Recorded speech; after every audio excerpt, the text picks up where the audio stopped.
10 ಜನಕ್ಕೆ ಮೈ ಕೊಡಿ, 9 ಜನ ಹೇಳಲ್ಲ. ಯಾಕೆ ಹೇಳಲ್ಲ? ಸತ್ಯಕ್ಕೆ ಬಾಯಿ ಇಲ್ಲ, ಸುಳ್ಳುಗೆ ಮೈಯಲ್ಲ ಬಾಯಿ. ನನ್ನನ್ನ ನಾನು ತೋರಿಸ್ಕೊತಾರಲ್ಲ ಸ್ಕ್ರೀನ್ ಮೇಲೆ, ನನಗೆ ಹೇಳಕ್ ಬರಲ್ಲ. ನಾಳೆ ಬೆಳಗ್ಗೆ ನನ್ನ ಕನ್ನಡಿಗೆ ಹೋಗ್ಬಿಟ್ಟು 2 ನಿಮಿಷ ಮಾತಾಡೋದ್ರೆ ನನ್ನ ಬಗ್ಗೆ ಹೇಳಕ್ ಬರಲ್ಲ.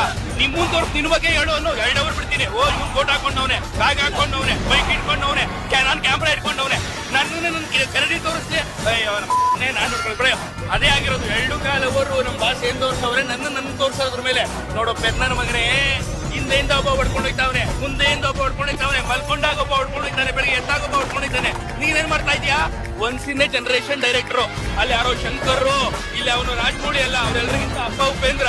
ಈ ತರ ಕಥೆಗಳು ಜನಗಳಿಗೆ ಬಂದ್ರು ಬರಲ್ಲ. ಆ ಅಪ್ಪ ನಮ್ಗೆ ಟ್ರೈ ಮಾಡ್ತವ್ರೆ ಪ್ರಯತ್ನ ಪಡ್ಸಕ್ಕೆ.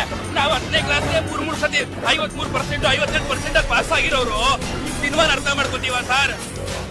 ನಮ್ಗೆ ಗೊತ್ತಿರೋದೇನ್ ತಲೆಗೆ? 15ನೇ ಶತಮಾನದಲ್ಲಿ ಅಕ್ಬರ್ ಬಂದ, 18ನೇ ಶತಮಾನದಲ್ಲಿ ಔರಂಗಜೇಬ್ ಬಂದ. ಅಯ್ಯೋ ಮಗನ, ನೀನ್ ಬಂದು ಏನ್ ಮಾಡ್ದೆ ಪ್ರಪಂಚದಲ್ಲಿ? ನೀನ್ ಏನೂ ಮಾಡಿಲ್ಲ. ತೋರಿಸಿರೋದು 2 ಕಾಲ ಅವರಲ್ಲಿ. ಏನಾದ್ರೂ ಮಾಡ್ರಪ್ಪ, ಪ್ರಪಂಚ ಉದ್ಧಾರ ಆಯ್ತದೆ ಅಂತ ಹೇಳವ್ರೆ.